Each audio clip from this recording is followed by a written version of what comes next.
Gusto mo ba ng buhay na walang hanggan? Baka maisip ng isa, ano ba yan? Well, gaya na natalakay ko nung nakaraan, si Adan at Eva, inilagay sila sa paraisong lupa at sila ay hindi nagkakasakit, di tatanda. Perfecto sila. At yun din ang ipinangako ng Diyos na ang mga tao ay ibalik muli ang sa kasakdalan at gagawin ang lupang itong paraiso at ang mga tao sa paraiso ay hindi may sariling bahay, sariling lupa, magkaroon ng saganang pagkain, pagpapalain ng Diyos yung buong lupa, wala nang mga kalamidad, wala nang sobrang ulan, sobrang baha, wala nang ganyan, wala nang lindol, wala na ring peste. Magandang klima ang ibibigay ng Diyos. Hindi nagkakasakit, hindi tatanda, hindi mamamatay. Yun ang buhay na walang hanggan. Ang tanong, gusto mo ba? Ang totoo niyan, gusto talaga ng Diyos yan na makamit natin. Kasi, yun ang layunin niya sa pasimula nung likhain niya si Adan at Eva. Di ba? Gusto ba ng Diyos na mamatay si Adan at Eva? Tinakda niya ba? Hindi. Malinaw naman yan sa Genesis 2:16-17. Sinabi niya na mamamatay lang sila kung sila ay susuway. Pero kung susunod, hindi. Parang sinabi mo sa anak mo, anak, ang plansyang yan napakainit ang ilalim niyan. Huwag mong hawakan. Ay siyempre, mahal mo ang anak mo, nagbigay ka babala. Ganon din sa Diyos. Kaya, nagbigay siya babala. Ibig sabihin niya, gusto talagang tuloy-tuloy tayo mabuhay. Nagbigay siya ng ganong utos para alamin kung susunod ba sila sa Diyos. So, sa bahagi natin, ipinakikita ng mga natalakay natin na hindi nagbabago ang layunin ng Diyos. Kaya kung baguhin niya, nabigo siya. Mayroon bang Diyos na makapangyarihan sa lahat, soberano sa buong universo, nabibigo? Imposible. Oh, imposibleng mabigo ang Diyos. Imposible yun. Bakit? Makapangyarihan sa lahat nga, magagawa niya lahat eh. Di ba? Ngayon, ano ang sinabi ni Jesus tungkol sa buhay na walang hanggan na yan? Kung titingnan nyo sa Biblia sa Juan 17:3, Juan 17:3, ganito ang sinabi ng ating Panginoon Jesus. Muli, ang setting nito, nanalangin siya sa kanyang ama sa Getsemani, malapit na siya, nakpinito, atulan kinabukasan at patayin. Pero tayo ang nasa isip niya. Tingnan mo yung sinabi niya sa 3, yamang doon sa 1, ang kausap niya, ang kanyang ama. Pagkasabi nito, tumingala si Jesus sa langit at sinabi niya, Ama. Kaya ama niya ang kausap niya rito. So nag-pray siya, nanalangin siya. At sa panalangin niya, tayo ang nasa isip niya. Nakakaantig talaga itong ginawa ni Jesus. Mamamatay na nga lang siya, tayo pa rin ang nasa isip eh. At ano ang nasa isip ni Jesus? Sinabi niya, para magkaroon sila ng buhay na walang hanggan, kailangan nilang makilala ka, ang tanging tunay na Diyos, at ang isinugo mo, si Jesucristo. Para magkaroon, para talaga sa atin yung buhay na walang hanggan. Gusto talaga ng Diyos yun. Oo. Para magkaroon tayo ng buhay na walang hanggan. So sabi ni Jesus dito na kailangan daw makilala ang kanyang ama. Yung pagkilala ba sa ama na Jesus, na natalakay na natin nung nakaraan na Jehovah, iba ang translation, Yahweh. At ang Jehovah ay ginamit na ng matagal na panahon at maraming Biblia ang gumagamit niyan. No? Kaya yan ang ginagamit ng mga saksi ni Jehovah, ang pangalan ng Diyos. Okay. So, ibig sabihin ba, yung makilala lang natin ang Diyos, siya ang makapangyarihan sa lahat, soberano sa buong sansinukob, siya ating may lalang, ang Diyos na Jehovah. Sapat na ba yun? Sapat na bang makilala natin? Well, ang buhay na walang hanggan, gustong-gusto talaga ng lahat yan. Kahit yung eksperto na sa kautusan, sa panahon ni Jesus, gusto niya rin. O pansin niya ng tanong ng isang lalaki na eksperto sa kautusan. Sa Lucas 10:25 hanggang 28. O diyan sa tekstong 'yan, gustong-gusto talaga niya. Pero hindi lamang gusto niya ang buhay na walang hanggan. Gusto niya subukin si Jesus ba? Kaya nakakaalam talaga 'to ng Bible. O sabi niya, at isa, sabi sa Lucas 10:25-28. At isang lalaki na eksperto sa kautusan ang tumayo para subukin siya at nagsabi, Guro, ano ang kailangan kong gawin para magmana ako ng buhay na walang hanggan? Sinabi niya sa lalaki. Siyempre, eksperto siya eh. Di inalam ni Jesus talaga bang expert ba talaga ito? At naunawaan niya ba talaga ang kanya binabasa? Nalala ko naman yung 5 beses na binasa ang Biblia, pinagyayabang sa gitna ng kongregasyon, na hindi naman naunawaan yung binabasa. O dito, sabi ni Jesus, kung naunawaan ba ng eksperto, anong nakasulat sa kautusan? Ano ang naintindihan mo sa nabasa mo? Siyempre, napipilitan siyang sumagot. Eksperto siya eh. At tingnan natin kung expert nga, sumagot ito. Dapat mong ibigin si Jehovah na iyong Diyos ng buong puso mo at ng buong kaluluwa mo, ng buong lakas mo at ng buong pag-iisip mo at ang iyong kapwa gaya ng iyong sarili. Tapos sa 28 sinabi ni Jesus doon sa eksperto sa kautusan na sumubok sa kanya, tama ang sagot mo. Tama nga naman. Di ba? Yung si Jehovah daw ang buong puso nating paglingkuran, ibigin. Ayan. Tama ang sagot mo, patuloy mong gawin ito at magkakaroon ka ng buhay. So sabi ni Jesus, tama. Pero anong aral ating matutuhan mula rito? Ito ay nagpapakita na hindi lamang alam natin na si Jehovah ang Diyos na makapangyarihan sa lahat. Siya ang maibiging Ama, napakamapagmahal, napakamaawain. Mahal na mahal niya ang sangkatauhan, tayong mga tao. Hindi lamang yun, kundi ibigin natin siya. Karaniwan na mapapamahal ka sa isang tao kapag kilala mo na siya, di ba? Pag kilala mo na ang isang tao, mabait, matulungin, mawain,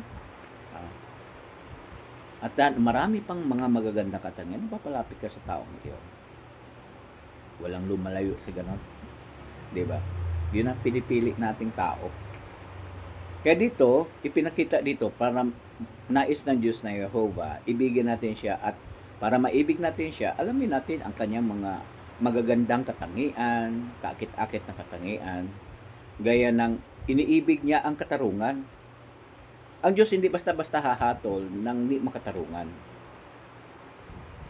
At dahil siya ang Diyos ng katarungan. Kaya nga sinabi ni Jesus na lahat ng mga nasa libingan, John 5:28-29, ay makaririnig ng kanyang tinig at muling mabubuhay. Kasi hindi makatarungan para sa Diyos na manatili na lang silang ganon. Ay, nabuhay ta sa di sakdal, napakasamang sanglibutan. Ay siyempre, maaari ka talagang magkakamali. At alam ng Diyos yun. Kaya talaga bilang makatarungang Diyos, ay bubuhay niya muli ang mga namatay na yon. So ang point, ganito, iniibig niya talagang katarungan. Mahal na mahal niyang tao. Kaya sa hinarap, bibigyan talaga ang lahat ng tao ng pagkakataon na makilala siya. Makilala na walang sagabal. O buhay na walang hanggan ang nakataya.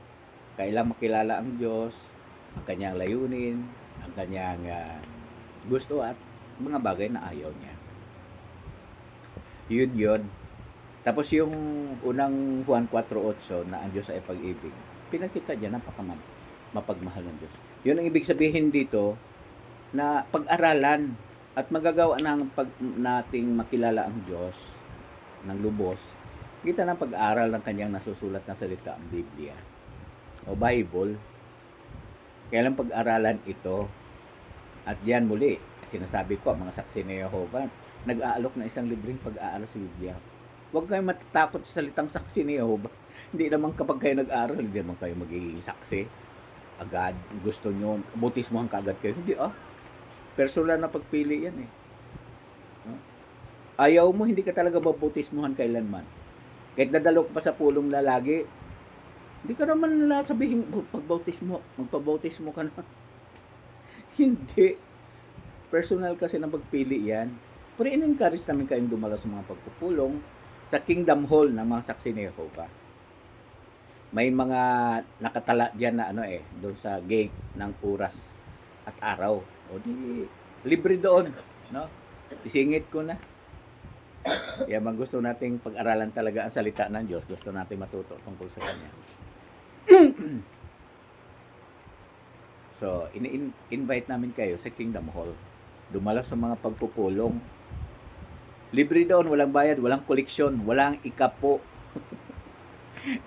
Na para baga naghihirap ang Diyos, kailang manghingi. Hindi, naghihirap ang Diyos. Pinakamayaman niya, siya may-ari ng lahat pati universo. At may kakayahan siya na gawin ang mga bagay-bagay, kaya hindi talaga naghihirap ang Diyos. Kaya walang koleksyon doon, walang love offering doon, wala. May donation box na sa sulok, ikaw ang pupunta, kusa. Pupunta ka man o hindi ka naman obligado. Personal mo yun. Yun yung amin. Pero tingnan mo yung Kingdom Hall, gaganda. Tingnan mo ang Assembly Hall namin, gaganda. Punta ka sa Bethel, sa Watchtower, yan sa Quezon City. Ang ganda. Bakit? Minanage kasi yung mga pundo sa tamang paraan. Sa pinakawastong paraan at pinakakapagkapagkalabang na paraan. Walang nambubulsa dyan. Mahigpit ang accounting dyan. At lahat yan, nandyan, voluntaryo. Walang sahod yan. Arawan, wala. Kaya, yun yung punto natin, no? Makilala ang Diyos. Sa pag-aras Biblia, pagdalo sa pagpupulong, kasi doon sa pagpupulong, tinatalakay ang kahulugan ng mga teksto sa simple at malinaw na paraan upang maintindihan natin. Nandiyon niya sa pag-aaral sa bantayan, maraming mga paksa doon, talagang makikinabang ang mga tao kasi tinatalakay doon kung paano magkakaroon ng isang masayang pamilya o magkaroon ng isang malapit na kaugnayan sa Diyos at mapatibay yung ating pananampalataya. So, yan yung punto, no?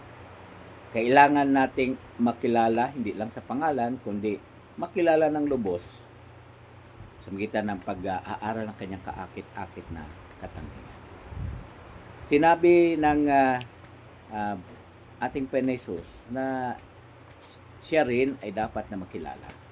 Siyempre, at natalakay ko na nung nakaraan na yun nga. Pero dito, siya nagsabi niyan na gusto ng Diyos na magkaroon ng buhay na walang. Siya at ang Diyos na Jehovah gusto nila magkaroon ng buhay na walang hanggan mga tao. Ngayon, ano ang gagawin doon kapag nakikilala na ang Diyos? Sapat na ba sabihin natin ang Diyos ay iniibig niya ang katarungan gaya ng awit 37:28. Iniibig niya. Ibig siya mahal niya ang katarungan. Sa lahat ng kanyang ginagawa ay makatarungan. Deuteronomy 32:4. So, sapat na ba yung alam lang natin yon na mahal tayo ng Diyos? Sapat na ba yun? May inaasahan ang Diyos sa atin. Basahin natin ang Efeso chapter 5 verse 1. Ano ang gagawin natin sa mga natutuhan natin tungkol sa Diyos? Siya pala'y napakabait, siya ay napakamawain, matulungin, mahal niya ang mga tao, at makatarungan siya, makatwiran siya. Ano ang dapat natin gawin? Ito, pinasulat din ng Diyos ito. Ano sinabi niya sa 5? Kaya tularan ninyo ang Diyos bilang minamahal na mga anak. Anong inaasahan ng Diyos kapag nalaman natin ang kanyang magaganda ang katangian? Sabi niya, tularan. Di sa buhay natin. Gayahin natin ang Diyos. At ang ganda kaya ng sinabi rito, no? Ituturing tayo ng Diyos na mga minamahal na mga anak. Di ba? Naalala ko tuloy sa isang magulang. Napakasutil ng anak niya. Sa kainisan niya, dahil sa nilalabanan siya, sinalbahe siya, minura siya, Nabi ba naman, hindi kita anak? Di ba? Pero dito, tutularan natin ng Diyos, sabi niya, minamahal na mga anak tayo. Kaya sikapin natin sa buhay, mga itinuturo. Tandaan natin, sabi ng, kapag gagawin natin, matutularan natin yung mga magagandang katangian niya, ikapit natin sa buhay, ano ang mangyayari? Magagawa natin yung isa o pangalawa sa pinakadakilang utos. Yung sinabi kanina ng eksperto. Ibigin mo ang iyong kapwa gaya ng iyong sarili. Gaya ng sarili. Ay wala namang taong gustong saktan siya ng iba. Murahin siya ng iba. Sigawan siya ng iba. Dayain siya ng iba. Nakawan siya ng iba. Di ba? Kunin ang pag-aari niya ng iba. Wala namang ganyan. Kaya ibig sabihin yan, mahalin ang mga tao gaya ng pagmamahal ng Diyos. Kaya manatiling mahinahon, mabait sa pakikitungo sa iba. Yun ang ibig sabihin. Gaya ng nais din natin na gawin nila sa atin. Matthew 7:12 yan eh. Golden rule. Sabi, ano mang bagay na gusto mong gawin ng iba, ng mga tao sa iyo, yun din ang gagawin mo. So yun, mga mabuting bagay naman ang gusto natin gawin nila, ganun din ang gawin natin. At tandaan natin, ang buhay na walang hanggan, gustong-gusto ng Diyos na mapasa atin. Kailan tularan natin siya, ang kanyang magagandang katangian. Pansinin ang binanggit dito sa sinabi pa ni Jesus na makilala para magkaroon sila ng buhay na walang hanggan. Sa 17:3, kailangan nilang makilala ka, ang tanging tunay na Diyos, ang kanyang Ama, ang tanging tunay na Diyos, only. Siyempre, ang nagsabi ay hindi kasama doon sa only. Hindi kausap niya ang kanyang Ama. At ang isinugo mo, si Jesucristo. So, si Jesucristo din, hindi sapat na alam natin yung anak ng Diyos, si Jesucristo. Siya yung namatay, no? Siya yung ipinako, nagtumubo sa kasalanan natin, hindi sapat yun. Hindi lang sapat na malaman natin pangalan niya. Ano ang inaasahan ni Jesus? Well, nakakatuwa ang Diyos na Jehovah kasi yung kanyang mga ginawa, mga sinabi, mga itinuro niya, pinayo niya, ipinasulat niya sa Biblia, sa libang ebanghelyo. Pinasulat niya yun. At anong gagawin natin doon? Yung kanyang sinasabi, tinuturo, pinapayo, ginagawa, pagsasabuhay, pamumuhay, pinasulat ng Diyos. Ano ang inaasahan ng Diyos na Jehovah at ng ating Panginoon? Basahin natin yung binanggit ng Biblia. Unang Pedro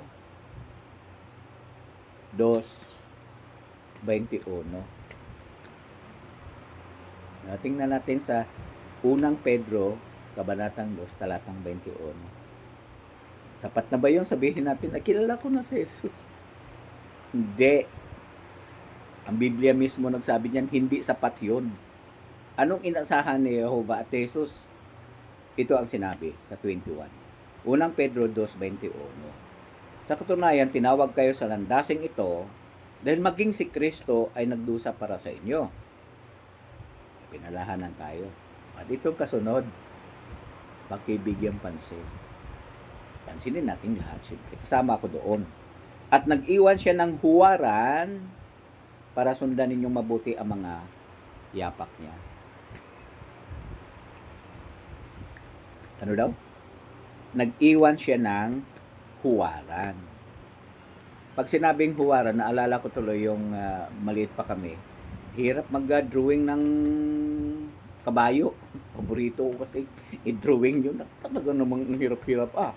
Ang ginawa ko, binasa ko ng gaas yung bond paper, tapos pinatuyo, tapos binakat ko. Kitang-kita na ngayon. Madali mo nang i-trace. Madali mo nang i-trace ng lapis. O pagkatapos noon, parang akala mo, nag-drawing ka talaga ng kabayo eh. Di ba? Kaya si Jesus, nag-iwan siya ng huwaran niya, paraan ng pamumuhay, sa mga turo, kanyang paggawi, sa pakikitungo ng mga tao, at gayon din sa paglilingkod sa Diyos. Pagsamba niya sa kanyang Ama, mamaya may mabibigla naman diyan, sumamba si Jesus sa kanyang ama. Siyempre sa Juan 20:17 sabi niya, siya ay pupunta sa aking ama na inyong ama, na aking Diyos na inyong Diyos. Kaya may Diyos din si Jesus. Ang Diyos sinasamba. Kung may Diyos siya, sinasamba niya ang kanyang ama. Yan. Maliwanag yon. Kaya nag-iwan siya ng huwaran para sundan natin. Ay, ibig sabihin yan, ikapit natin, isabuhay natin ang mga itinuturo, pinapayo, at yung ginagawa niya, yung paraan pamumuhay niya, yung paglilingkod niya sa Diyos, gawin din natin. Huwaran para magkaroon tayo ng buhay na walang hanggan. Ngayon, may kaugnayan dyan. Kapag gagawin natin ang mga iyan, na magagawa lamang natin yan kapag nag-aaral tayo ng Biblia, ng sistematiko, kaya muli, nais ko kayong himukin, makipag-aral kayo sa mga saksi ni Jehovah, kumakatok yan sa bahay-bahay, isipin mo lang yan. Sabi nga ng isa sa akin, hinarang ako, alam mo, inabangan talaga kita After ako mag-RB, dahil may Bible study kaming pinuntahan, tapos paglabas namin sa bahay, hinarang ako, sabi niya, sinabihan naman ako, alam mo, hanga ako sa inyo. Kasi sa ngayon, linggo, dapat magpahinga kayo. Pero, nandito kayo sa labas. At yan, anak mo ba yan? Dapat yan, nag-TikTok yan. Pero ngayon, nandito, kasama mo, Kaya sinabi ko sa kanya, kasi mahal namin ang Diyos na Jehovah at ang ating Panginoon Jesus, at mahal din namin aming kapwa kaya namin sarili. Gusto namin matuto sila, mapalapit sa Diyos. Kaya kami nagbaybahay. Kaya kapag may nag-alok sa inyo ng libreng pag-aaral sa Biblia, kumakatok mga saksi ni Jehovah, tanggapin nyo, libre ang pag-aaral, hindi lang libre ang pag-aaral, na ayon sa gusto mong oras at araw, 10 minutes lang ba ang gusto mo? Sila handang bumalik at tulungan ka. Walang bayad yun. Saan ka nakakitang ganyan? No? So ngayon, pag tuturuan ka na para matuto ng isang bagay, para may eksperto ka, may bayad. Pero dito, hindi lang nakatayo dito pagkaroon ng hanap buhay. Mabuhay ng walang hanggan. Kaya makipag-aral kayo sa mga saksi ni Jehovah kapag dumadalaw sa inyong mga tahanan. Libre yan. Libre ang publikasyon. Masayang buhay magpakailanman. Napakaganda niya. May mga video yan para higit na matututo ang isang tao. So, makipag-aral sa mga saksi ni Jehovah. Kung posible, libre ang pagdalo muli. Gaya na sinabi ko na. Sa mga pagpupulong, libre. Walang pick-up, walang koleksyon. No? Wala. Pero kahit na ganon, na-maintain naman Kingdom Hall, na-maintain naman mga Assembly Hall, ang branch facilities.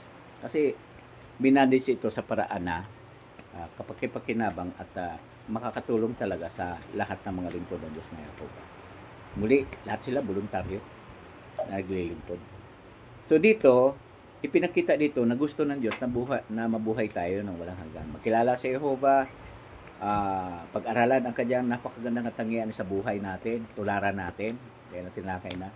Sa Jesus naman, makilala din daw ang sinugo ng Diyos sa Jesu Kristo. Sinabi niya na yung pangalan niya. Pero,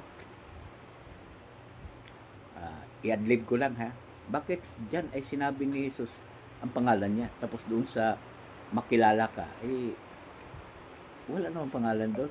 Hindi na lang sinabi pangalan ni Jehovah.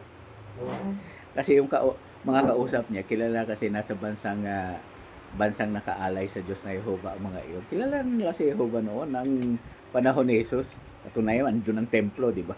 Panahon na yun. Alam nila ang sinasamba doon sa templo, si Jehovah. Kasi siya nagpatayo noon. Nag-utos na itayo. So, kilala na kasi nila ang Diyos na Jehovah, pero hindi pa nila higit na nakilala ang personalidad ni Jehovah na dapat tularan. Yun ang ibig sabihin ni Jesus. So, dito, binanggit ni Jesus na makilala siya. Kasi siya hindi pa kilala ng mga tao, ayaw siya tanggapin na Mesyas si Kristo. Pinatay pa ng Sanhedrin. O, di ba? Binanggit yung pangalan niya. Pero sa atin bahagi, makilala ang Diyos na Jehovah, tanggapin ang kanyang pangalan. Jehovah pangalan niya, 7,000 times niyang pinasulat yan. At gusto niya gamitin natin yan. Roma 10:13, lahat ng tumatawag sa pangalang Jehovah ay maliligtas. Pero ibig sabihin niya, tutularan yung katangian. Si Yesu Kristo, alam na natin, nag-iwan siya ng huwaran, sundan natin ang kanyang yapak. Ibig sabihin yan, ang kanyang paraan ng pagkikitungo, pamumuhay, paglilingkod sa Diyos, ang kanyang mga tinuturo, dapat nating isabuhay. Dapat nating ikapit. Tularan natin siya kasi mahal na mahal siya ng Diyos na Jehovah dahil sa mga ito. At may kaugnayan sa buhay na walang hanggan na pinangako ng Diyos. Ito ang magandang sinabi ng Diyos. Gandang basahin ito. Ano yung sinabi niya sa Tito 1:2? Ito, ang ganda nito. Pang pinali ito. Ano sinabi niya? Batay sa pag-asang buhay na walang hanggan. Batay daw sa pag-asang buhay na walang hanggan. Ito yung para magkaroon tayo, sabi ni Jesus, para magkaroon tayo ng buhay na walang hanggan. Ito yung sinabi niya, pag-asang buhay na walang hanggan, na matagal nang ipinangako ng Diyos. O ka naman, kina Adan at Eva pa lang yan pinangako na yan, palalaking kayo, magpakarami, punuin yung lupa. Punuin ng perfectong tao kasi hindi pa naman sila nagkakasala noon. Yun ang gusto ng Diyos. At supilin yung lupa, yung paradise, palawakin na habang dumadami. Sisikip sila doon, kung hindi sila magtatanim habang pinalalawak nila yung paradise, maging buong globo. At alagaan nila. Ibig sabihin hindi sila nagkakasakit yung matanda. Hindi, maalagaan talaga nilang buong lupa. Ang ganda sana, no? Matagal nang ipinangako yan. At ipinangako daw yan ng Diyos na hindi makapagsisinungaling. Kaya tinitiyak na ito, ibibigay talaga ng Diyos ang buhay na walang hanggan sa atin. Ulit, di lamang alam ang pangalan ng Diyos. Bagamat kailangan mong tanggapin na si Jehovah ang tunay na Diyos. Sa ayaw mo't gusto, yun naman talaga ang gusto niya. 7,000 times ba na may pinasulat yan? Ibig sabihin, gusto niya makilala siya, malaman natin, at gamitin. Bakit kailangan gamitin pangalan ni Jehovah? Isipin mo na yan, Roma 10:13. Sino mang tumatawag sa pangalan ni Jehovah ay maliligtas. Paano ka maligtas? Ikaw tumawag sa pangalan ni Jehovah. Sabi ng isa, hindi, si Jesus ang binanggit yan. Quoted lang yan ni Pablo sa Joel 2:32. At doon binanggit doon, si Jehovah yun. Ang Diyos na Jehovah, tetragrammaton na roon. Kaya, si Jehovah tinukoy dito. Sino mang tatawag sa Kanya, maliligtas. Kaya kailangan talagang gamitin ang pangalan ng Diyos. Tawagin siya sa panalangin, magpasalamat tayo sa Kanya, buhay tayo. Sa Kanya galing ang buhay. Kaya Jesus, nalalangin sa Kanyang Ama. So, dapat nating tanggapin yon. At gustong-gusto niya, na hindi lamang malaman ang pangalan niya, kundi tularan din ang kanyang mga katangian sa pagkikitungo sa iba. Yung bang bagay na maiibig mo yung kapwa, gaya ng iyong sarili. Yung bagay na, lahat ng bagay na gusto ng iyong kapwa na gawin sa iyo, ay yung gawin mo sa kanila. So, mabubuting bagay talagang ibig sabihin nung gusto ng Diyos. Ganun ang ating pagkikitungo sa iba. Huwag nating dayain, huwag nating saktan, huwag nating murahin, huwag nating saktan. Patayin pa nga. Naku, napakahirap noon. Ayaw ng Diyos noon. Gagalit talaga siya. Kaya, kapag gagawin natin yon at sa gayon din, tanggapin natin si Yesu Kristo na siya yung sinugo ng kanyang ama dito sa lupa, siya yung anak ng Diyos. Pangalawa lang siya sa kanyang ama. At pwede tayong mabuhay magpakailanman kung tutularan natin sundan natin ang yapak niya, mga huwaran na ilagay niya para ang pagkikitungo, pagsamba sa Diyos na Jehovah, paglilingkod, pagkikitungo sa kapwa. Ganun. Kung gagawin natin yan, alam mo, sabi rito, magkakaroon tayo ng buhay na walang hanggan. Muli, gaya na sinabi ni Jesus sa Juan 17:3, para magkaroon sila ng buhay na walang hanggan. Ang sila tayo yon. O isip-isipin yon. Magkakaroon daw tayo ng buhay na walang hanggan. Ganda dito. At hindi nagsisinungaling ang Diyos diyan. Ibibigay niya yan dahil nasasaktan siya kapag nakikita tayong nasasaktan o nahihirapan siya kapag nakita tayong naghihirap. Dahilan ulit, gayon na lamang ang pag-ibig ng Diyos sa sanglibutang ito o sa sangkatauhan. Mahal na Diyos na Jehovah ang lahat ng mga tao. Mahal niya tayo.